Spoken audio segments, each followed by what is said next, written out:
오늘 말씀은 이제 함께 나눌게요. 사도행전 7장 54절에서 60절인데 신약 성경에 보면 사도행전이라는 데가 있습니다. 사도행전 7장 54에서 60절의 말씀을 함께 나누도록 하겠습니다. 이 말씀을 2시간에 걸쳐 가지고서 제가 말씀을 나누려고 하는데요.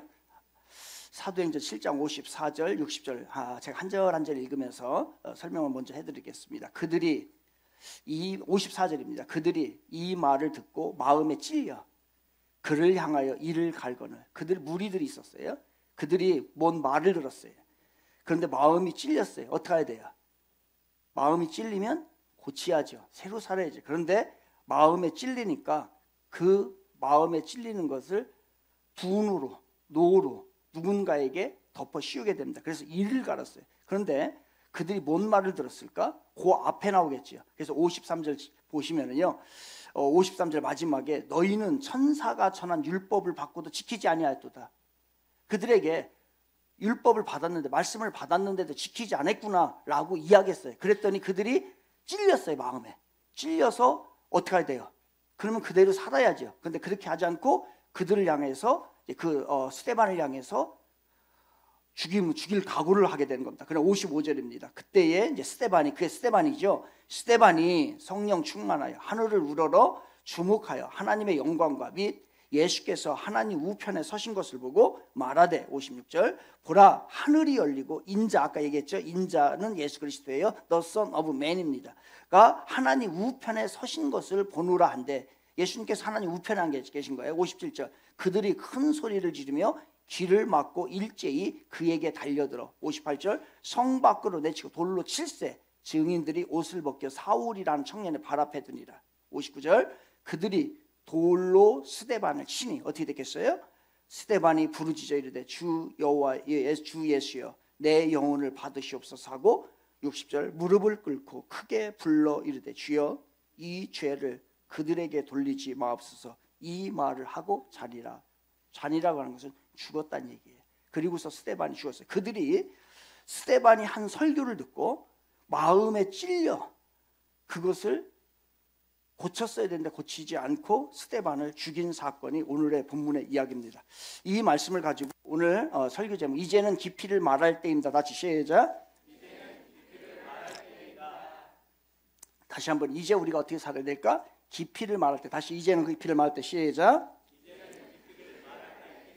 아멘. 이 말씀 가지고 여러분과 함께 말씀을 나누려고 하는데 먼저 책을 하나 볼까요? 밀란 쿤데라라고 하는 사람이 쓴 책인데요. 이 제목이 뭐냐면은 참을 수 없는 존재의 가벼움이라는 책이에요. 이 책의 일부를 제가 인용하겠습니다. 이 책에 이렇게 써 있습니다. 영원한 회귀의 세계에서는 몸짓 하나하나가 견딜 수 없는 책임의 짐을 떠맡는다. 그러니까 영원한 나라를 인정한 사람들 그리고 거듭난 사람들의 세계 그들이 살아가는 세계는 하나하나가 짐으로 여겨진다는 거예요. 책임의 짐으로 떠맡겨진다는 거예요. 영원한 회귀가 가장 무거운 짐이라면 이를 배경으로 거느린 우리의 삶은 찬란한 가벼움 속에서 그 자태를 드러낸다. 그렇지 않은 사람들의 삶을 이야기했어요. 가볍다는 거예요. 짐이 무거우면 무거울수록 우리의 삶이 지상에 가까우면 가까울수록 우리의 삶은 보다 생생하고 진실해진다. 짐이 무거우면 책임감이 강하면 강할수록 우리의 삶이 진실해진다는 거예요.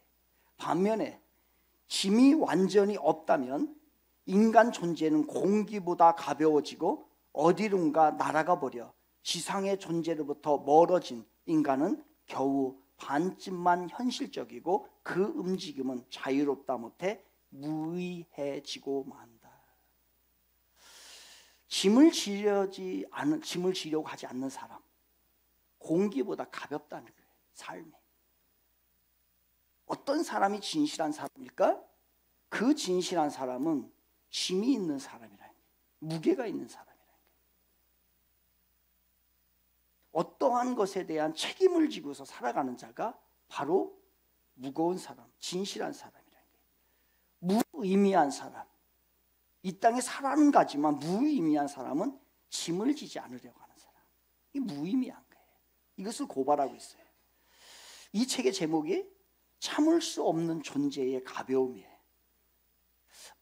이 책에서 이야기하려고 하는 것은 그런 걸 겁니다. 오늘 우리의 책임 없는 모습들, 내 삶들, 무엇에 대한 책임을 지지 않으려고 하는 세상을 흘러가고 있어요. 서희초등학교 젊은 선생님이 자살을 해서 여전히 그 사건만 대하게 되면 우리의 마음이 힘듭니다. 아픕니다. 그 사건에 대해서 어떤 한 교사가 이 교권의 문제에 대해서 이렇게 말을 했어요. 교권 보호 관리자가 책임을 지지 않으려고 하기 때문이다. 누구도 이 부분에 대해서 책임을 지지 않으려는 거예요. 먼저는 교권을 담당하고 있는 그 사람들이, 그 문제를 해결해야 될 사람들이 책임을 지지 않는 거예요. 또 하나, 부모들도 자식의 교육에 대해서 자기 자식에 대해서 책임을 지지 않아요. 다 다른 사람에게 돌려버리는 거예요. 저는 또 이해할 수 없는 부분이에요. 이분이 요 만년동에서 그 학교를 나와가지고서 전교 수석을 했다죠. 인재입니다. 이런 사람이 없어지는 것은 사회적인 큰 해예요. 손실이에요. 그런데 저는 교사들이 각 임용한 2년밖에 안 된 사람에게 그 학교에서 가장 무거운 짐을 지게 했어요. 그 일은 그 사람이, 그 선생님이 져서는 안 되는 거예요. 그래 놓고서 저는 개인적인 생각이지만 그 선생님들이 데모하고 하는 거 어떻게 보면 한편에서는 저는 꼴보기 싫어요. 그 일은 경력이 있고 그 일을 무겁게 책임을 져야 될 선생님이 반드시 있단 말이에요. 그런데 그걸 자기들이 책임을 지지 않고 신입 선생님에게, 힘이 없는 선생님에게 지라고 하니까 그걸 어떻게 지고 가요? 이러한 사회적인 전반에 우리들의 모습이, 오늘날 우리들의 모습이 바로 이 책에서 고발하는 것과 같이 바로 짐을 지시려고 하는, 그냥 가볍게 한번 살다가 가려고 하는 인생들, 그게 우리의 사회의 전반적인 모습이라는 거지. 우리 교회의 모습이고 우리의 신앙인의 모습이고 저의 모습일 거예요. 아주 가벼워요. 삶이 가벼워. 너무 책임감이 없어요. 작은 바람에도 날아가 버려. 공기와 같은 거예요. 휴지 조각 같아. 무엇에 대한 묵직함이 없는 거예요. 우리나라는 누가 책임질까요? 우리 교회는 누가 책임을 져야 될까요? 이러면 많은 사람들이 이렇게 대답할 거예요. 우리 모두의 책임입니다 라고 얘기하고 싶을 거예요. 맞습니다. 우리 모두의 책임. 그런데 모두의 책임이라고 말하는 사람은, 모두의 책임이다 말하는 것은 아무도 책임지지 않겠다는 거예요. 그러니까 우리는 다 그렇게 해요. 이 나라 누가 책임져? 우리 모두의 책임입니다. 맞아요. 그렇지만 그 말 속의 뉘앙스 속에는 이거보다 책임 없어요. 우리 교회 누가 책임져요? 우리 모두의 책임이죠. 책임 안 지겠다는 거예요. 나는 책임감 없이 살아가겠다는 걸 이야기하는 겁니다. 그렇다면 그러면서 이 책에서 독자에게 질문을 합니다.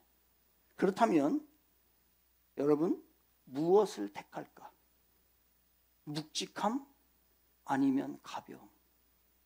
여러분 뭘 택하고 싶으세요? 인생을 한번 묵직하게 살고 싶습니까? 아니면 가볍게 살고 싶으세요? 이 세상에 대한 책임감이 내가 가지고 사느냐? 우리는 하나님의 나라에 대한 책임감이 있는가? 우리는 내가 소속되어 있는 이 교회에 대한 책임감이 내게 있는가? 난 책임 없어. 다 목사님 책임이지. 다 장로님들이 하는 일이고 다 오래 다닌 사람들이. 우리는 묵직합니다. 사실 가볍게 살고 싶어요. 저도. 우리 모두 그렇게 살고 싶을 거예요. 왜냐하면 묵직한 책임을 가지고 사는 것은 힘든 일이거든요. 너무 힘들어요. 저는 우리 교회를 생각할 때마다 힘들어요. 마음이 무거워요. 저는 우리 가정, 우리 집에 대해서는 제가 별로 그렇게 생각을 잘 안 하는 것 같아요.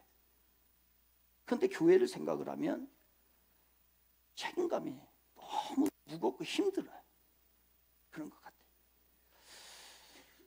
저도 벗어나고 싶어요. 이 책임감, 이 묵직함으로부터 벗어나고 자유롭고 싶고 그냥 가볍게 살고 싶은 마음이 제 안에 있어요. 근데 이건 아닌 것 같다는 생각이 들어요. 왜? 인생의 참된 가치는 가벼움에 있는 게 아니니까. 그리고 하나님께서 우리들에게 원하는 삶을 뭘까?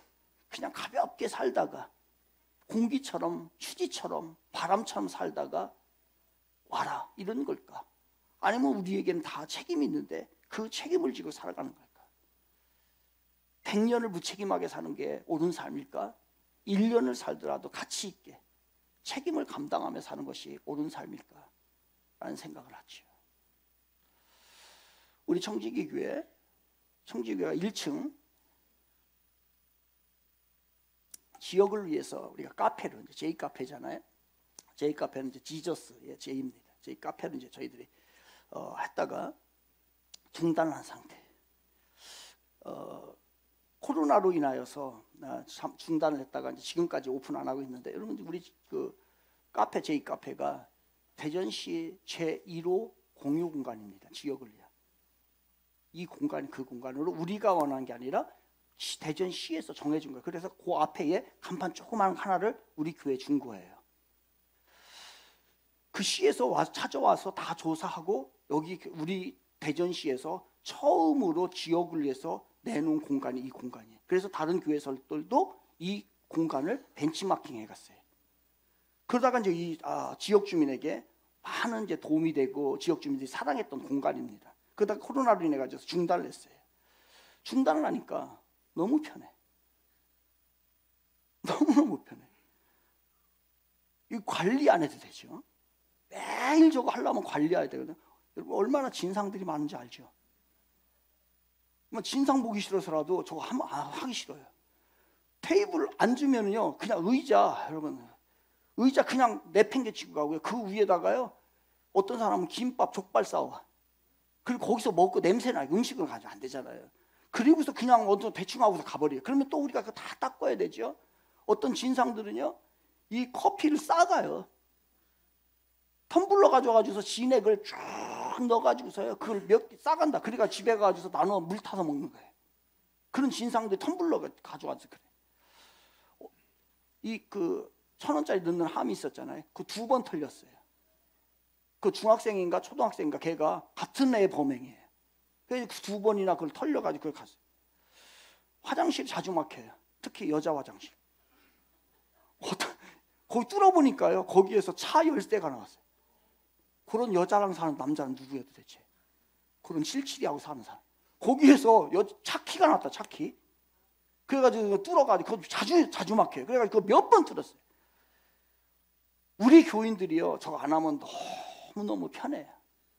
우리 교인들 애써요. 막 새벽에 와서 예배 드리고 와서 그거 다 닦고 안 보일 때에 또 사람 있을 때는 하지 않으니까 그거를 그냥 다 자원해가지고서 제가 하지 말라고 그래요. 정해서 하는 것보다는 자원해서 했으면 좋겠다. 그런 정신을 넣어가지고서 하는 거예요.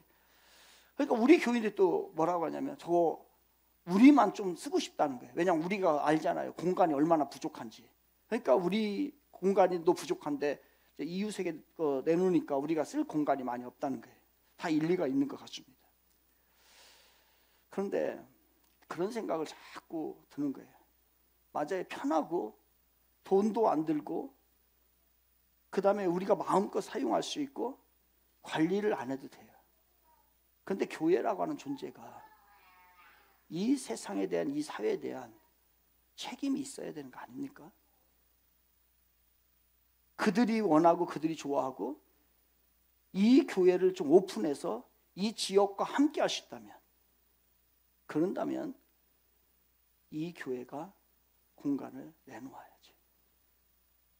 그래서 우리 교회가 다시 정리를 하고 밑에를 다시 정리해가지고서 이 사회에 이 지역에 공간을 제공하려고 하는 거예요. 저는 교회가 사회적 책임이 있어야 된다고 생각을 합니다. 어떤 교회가 무거운 교회고 어떤 교회가 가벼운 교회일까? 성도들이 많이 나오는 교회가 무거운 교회고 성도들이 조금 나오는 게 가벼운 교회 아니죠. 비록 소수지만 나라를 걱정하고 이웃을 걱정하고 지역을 걱정하고 사회를 걱정하는 교회는 무거운 교회, 책임감이 있는 교회, 묵직한 교회. 그런데 커도 자기네들 것만 생각해. 여리고성을 더 쌓아버려요. 그거는 너무너무 가벼운 교회, 책임감이 없는 교회. 우리 교회가 어떤 교회가 돼야 될까?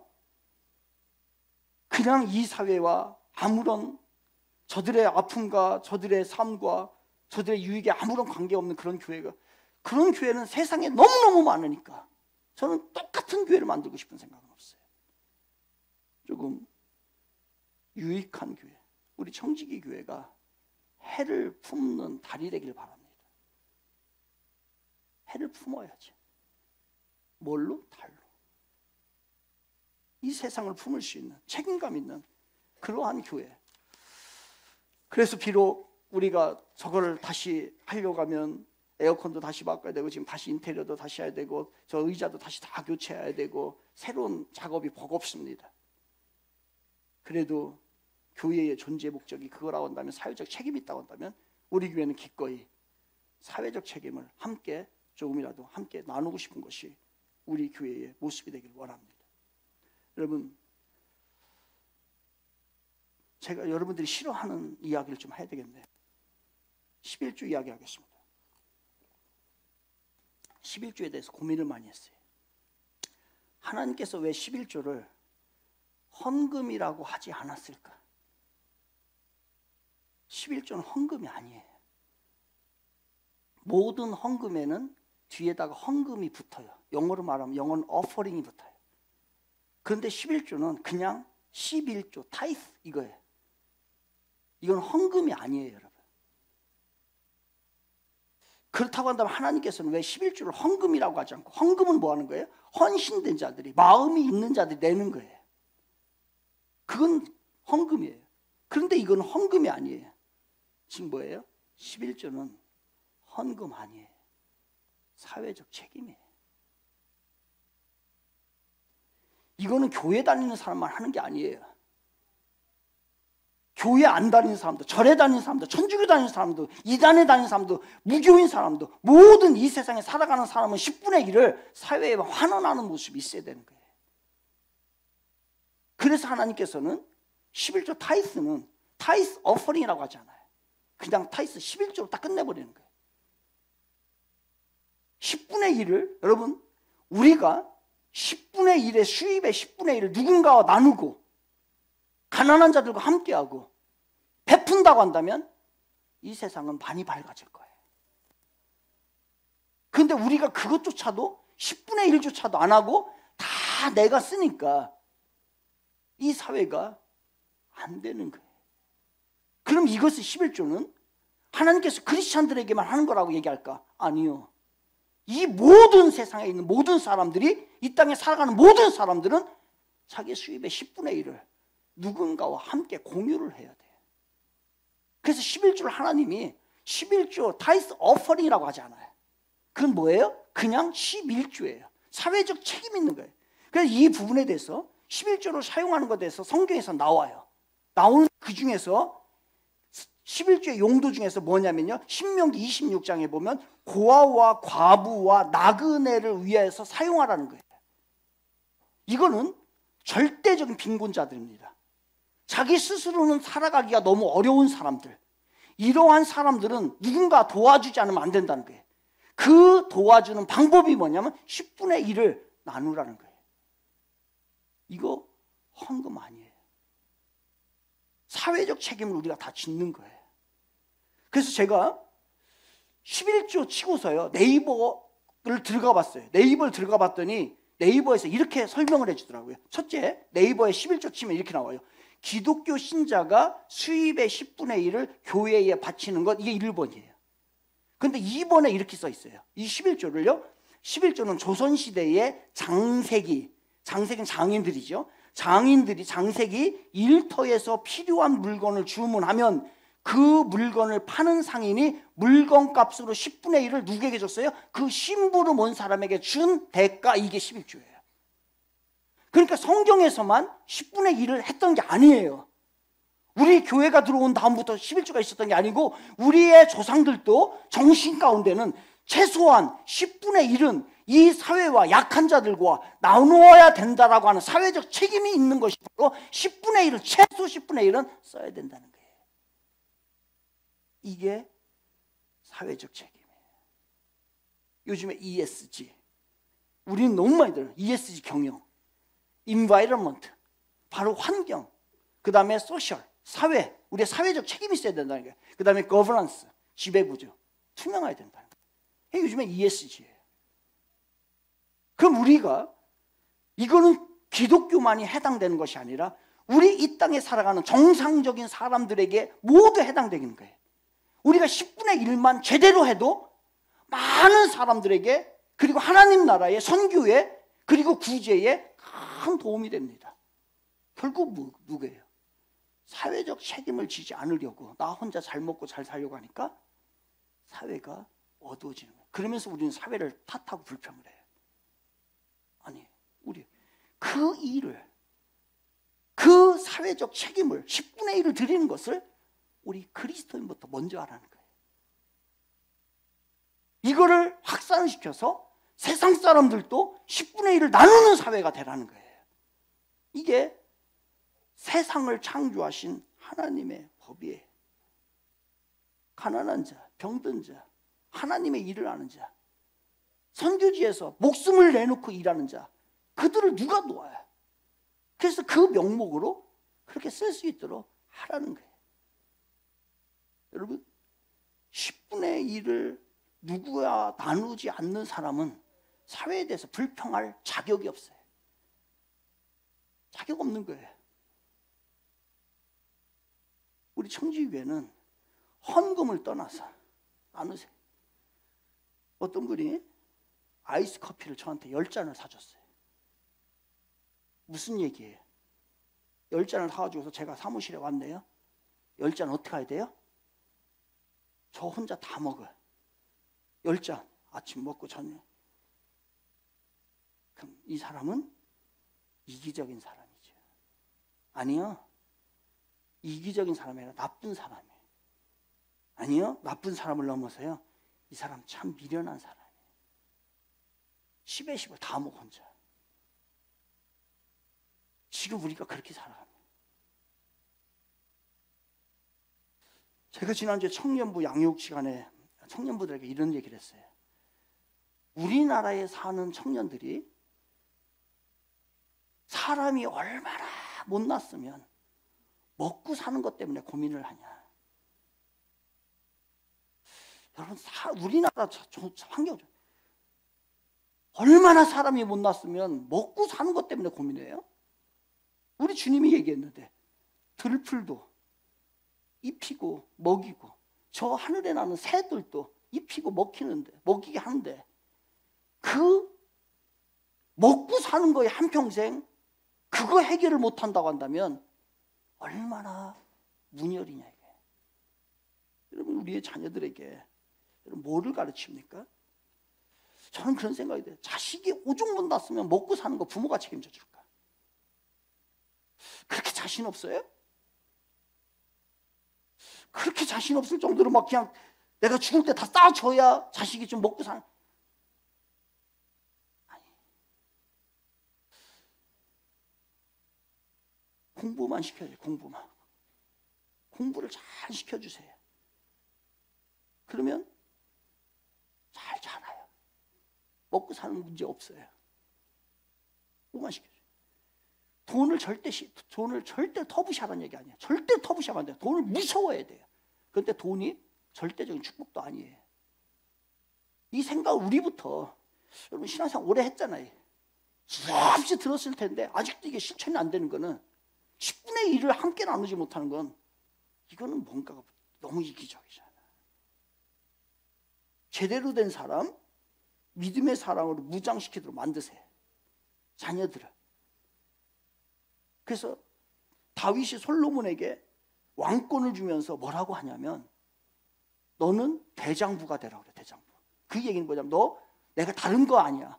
하나님 앞에 꼭 붙어있어. 이 뜻이에요. 대장부라는 뜻이. 하나님 앞에 붙어있으면 하나님이 너희의 모든 길을 책임져 주고, 그리고 최소한 먹고 사는 문제는 해결해 주는 거예요. 얼마나 얼마나 믿음이 없으면 자녀들에게 이렇게 싸주려고 그래. 그거 감당 못합니다. 그리고 인간답게 못 살아요. 우리부터 11조 이게에 대한 얘기는 다음에 이제 말라기에서 이제 하나님의 고발이라고 하는 주제를 가지고 해야 돼요. 그때 제가 헌금에, 이건 오늘은 헌금 얘기가 아니에요. 사회적 책임 얘기예요. 그때는 헌금 얘기할게요. 그때에 공지가 미리 될 거예요. 공지가 되면 아, 저거 헌금 얘기구나. 나 이번 주에는 빠져야 되겠다. 빠지세요? 예, 그때는 빠지셔야 돼요. 헌금 얘기는 제가 헌금 설교는 공지한다고 했어요.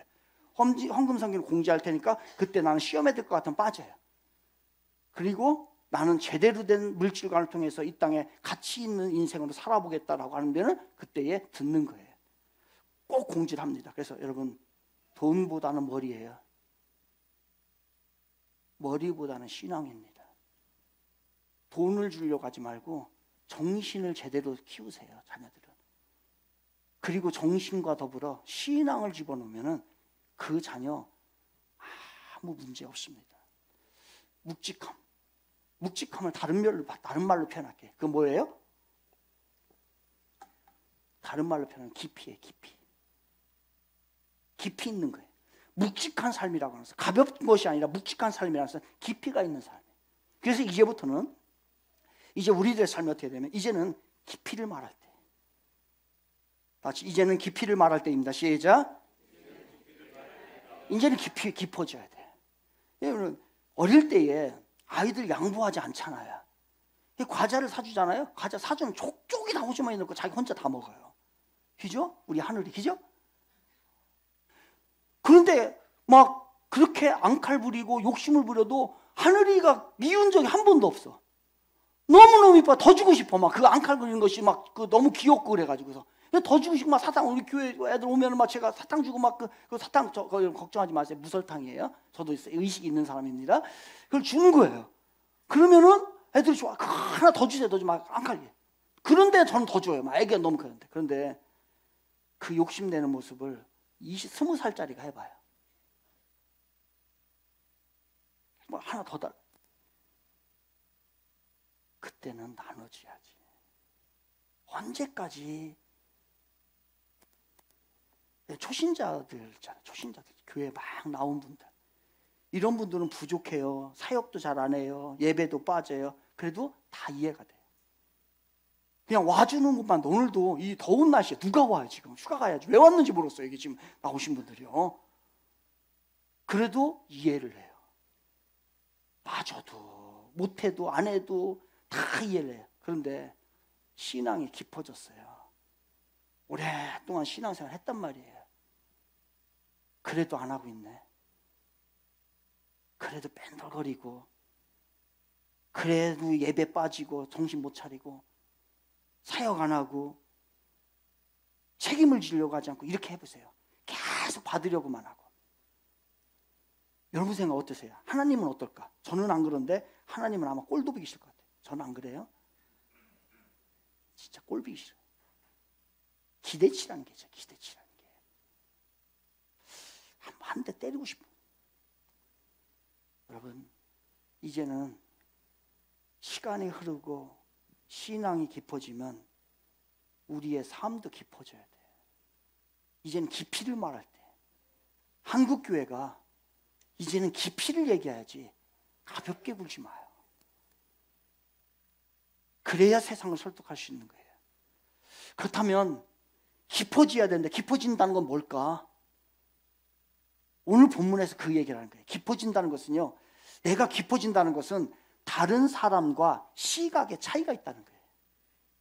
시각의 차이가 있을 때, 그 사건을 바라보는 시각이 어떤가에 따라서 그 사람이 묵직한 사람인지 그 사람이 깊은 사람인지 알 수가 있다는 것이에요. 시각의 차이예요. 그럼 오늘 보겠어요. 오늘 본문에 스데반이 죽었어요. 젊은 나이에 돌에 맞아서 아주 피투성이가 돼서 많은 사람들 앞에서, 보는 앞에서 죽었어요. 이 죽음 어떤 죽음이에요? 만약에 우리 자식이 내가 그렇게 죽는다고, 그렇게 죽고 싶은 사람 손들어 보시라고. 세상적인 기준으로 보면 우리가 꿈꾸는 행복의 기준으로 보면 이 죽음은 개죽음이에요. 그런데 성경은 그렇게 얘기하지 않아요. 뭐라고 얘기를 하냐면 이 사람이 스데반이 60절에 보면 스데반을 죽음을 통해 가지고서 이 말을 하고 자니라.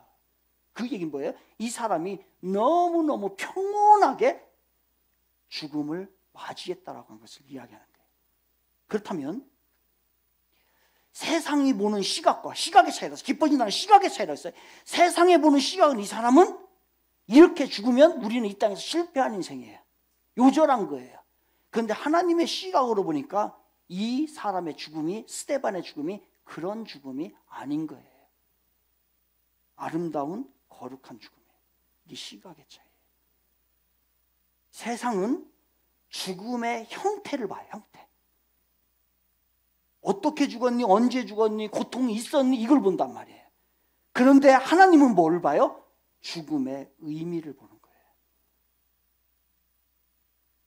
무엇을 위해서 죽었을까? 어떻게 살다 죽었을까? 어떤 모습의 죽음이 아니라 어떤 가치의 죽음이냐가 중요하다는 거예요. 따라해 봅시다. 죽음은 모습이 아니라 가치입니다. 시작. 이 시각이 바뀐 거예요. 시각의 차이가 있는 거예요. 세상적인 시각과 하나님의 시각이 차이가 있는 거예요. 그렇다고 한다면 스데반의 죽음은 그래서 그렇게 표현한 거예요. 이 말을 하고 평온하게 자니라. 이 죽음을 비극으로 묘사하지 않고 아름다운 죽음, 거룩한 죽음으로 묘사를 하고 있는 거예요. 이게 시각의 차이예요. 어떻게 이걸 증명할 수 있어요? 예, 스데반이 죽었어요. 그 아름다운 죽음은 어떻게 되는가? 55절 보겠습니다. 55절 성경 말씀 같이 읽겠습니다. 시작. 스데반이 성령이 충만하여 하늘을 우러러 주목하여 하나님의 영광과 및 예수께서 하나님 우편에 서신 것을 보고 아멘. 그러니까 지금 스데반이 죽었어요. 죽었는데 천국에 갔을 거 아니에요? 천국에 갔는데 하나님이 계시고 그 하나님의 아들이 바로 예수 그리스도가 우편에 계신데 그 아들이 스데반이 이 세상의 삶을 마무리하고 순교를 하고 천국에 딱 들어오는 순간에 예수님이 어떻게 하냐면 벌떡 일어서 가지고서요 스데반을 맞이하러 갑니다. 서신 것을 보고 하나님 우편에 섰어요. 그러니까 평소에는 그냥 앉아 있었어요. 앉아 있었다가 스데반이라고 하는 사람이 오니까 벌떡 일어나 가지고서 안아주고 끌어주고 손잡아주고 격려하고 정말로 수고했다. 그 메시지입니다. 스데반을 맞이하는 예수님의 모습이에요. 그러면 우리 한번 지금 내가 죽어서 어떤 이는 지옥에 갈 거고 어떤 이는 천국에 갈 거예요. 다 천국 가길 바라지만은 천국에 갔는데 여러분 예수님이 여러분 보면서 어떻게 할까요? 스데반처럼 너무 고맙고 감사해서 너무 기특해서 벌떡 일어나서 안아줄까요? 아니면 외면할까? 어떨 것 같아요? 여러분의 삶을 돌아보는 삶을. 돌에 맞은 얼굴을 다 쓰다듬어 주고 손잡고 수고했다, 애썼다, 고맙다. 내가 죽어야 되는데 내가 아파야 하는데 네가 대신 아팠구나 라고 하면서 얼마나 고마웠으면 벌떡 일어나서 스데반을 맞이했을까요? 이 모습 가운데 바로 스데반의 죽음이 아름다운 죽음이라고 하는 시각의 차이를 우리가 갖게 되는 거예요. 사랑하는 청지기의 성도 여러분, 우리는요 하나님이 베풀어 주신 것이 너무 많아요. 그래서 날마다 이것 때문에 감동해요. 감격스럽지 않아요? 저는 감격스럽죠. 그래서 아침에 일어나면은요 정말 저는 눈물이 나요. 정말 그냥 하나님이 베푸신 것에 대해서 너무너무 감격스러워요. 그래서 뭐 울컥울컥 그래 모습이에요. 그러니까 우리가 평생 이거 간직해야 돼요. 하나님이 나에게 베풀어 주신 그것에 감동되는 마음이 우리에게 있어야 돼. 그러나 그것이 우리의 마지막 목표는 아니에요. 이제 감동을 받았으면, 하나님으로부터 감동을 받았으면 어떻게 해야 돼요? 이건 50점짜리예요. 그러면 이제는 우리가 하나님을 감동시켜야죠. 언제까지 감동만 받으려고 그래? 언제까지 주님의 은혜만 간구하는 거예요? 내가 주님을 감동시켜야죠. 사랑이라는 것은 상호적입니다. 쌍방적인 거예요. 하나님이 나만 사랑을 하는 거예요. 짝사랑인 거예요. 평생 하나님은 짝사랑하다 말까요? 아니요. 우리도 반응을 해야죠. 사랑은 상호적이어야 돼요. 그래서 하나님을 감동시킬 만한 그러한 사랑, 그러한 것으로 내 모습이 변화될 때, 이게 이제 100점짜리 인생이 돼. 그러게 이제 우리 차례예요. 우리 차례. 주님께 감동만 하지 말고 주님을 감동하게 해보세요. 받는 것으로 감동하지 말고 이제 주는 것으로 감동해야 돼. 날마다 주님이 우리의 모습을 보면서 가슴 뜨겁게, 너무너무 뜨거워서 앉아 있을 수 없을 정도로 나를 생각하면 그렇게 해야 돼. 그때에 그 예수님이 우리의 마지막을, 이제 천국에 갔을 때 우리를 환대하시는 거예요. 냉대가 아니라. 예수님께서는 최고의 천국자를 우리에게 초대해 주실 것이에요. 우리에게 기쁨의 선물도 줄 것이고요. 그러니 이제 우리가 어떻게 해야 될까? 여러분 도전해 봅시다. 결단하는 거. 뭘 결단하냐면 불만족. 내가 불만을 가져야 돼. 나 자신에 대해서. 아름다운 불만족이에요. 거룩한 불만족이에요. 나 이렇게는 안 되지. 나 이렇게 살다가는 아니 하나님을 기쁘시게 감동시키는 삶이 아니지 라고 하는 것을 날마다 적나라하게 나 자신을 폭로해야 돼. 이걸 폭로해야 돼. 폭로. 그래서 몸부림쳐야 돼. 오늘도 제대로 살려고, 깨달게 해달라고, 주님을 어떻게 하면 내가 감동시킬까, 그리고 제대로 좀 살아보는 인생, 마지막은 그렇게 좀 살고 싶은 마음에 우리가 몸부림치며 오늘 살아야 돼. 그냥 세월만 허송하지 마. 제발 좀. 세월만 허송하고 의미 없는 일에 다니면서 그러지 말고 하루하루 의미 있게 편하게 살려고 하지 마세요. 주님이 우리에게 이런 말씀하고 계신 것 같지 않아요? 나는 너로 인하여 감동을 받고 싶다. 감동받고 싶다. 그래서 감동적인 예배는 감동시키는 예배, 하나님을. 오늘 뭘로 하나님을 감동시켰어요? 찬양을 드릴 때 어떻게 감동을 시켰어요? 그리고 이제 돌아가서 여러분은 어떻게 하나님을 감동시키는 삶을 살까요? 가볍게 사는 인생이 있고 무겁게 사는 인생이 있습니다. 무겁게 산다는 것은 깊이 있는 삶을 산다는 것이에요. 비록 무거운 짐을 지고 있지만 그 짐이 거룩한 짐입니다. 주님을 위한 짐이에요. 이 무거운 짐을 지고 살아가는 깊이 있는 삶을 사시기를 바랍니다. 이 무거움을 지고 가다가 스데반은 순교에 죽음을 당했어요.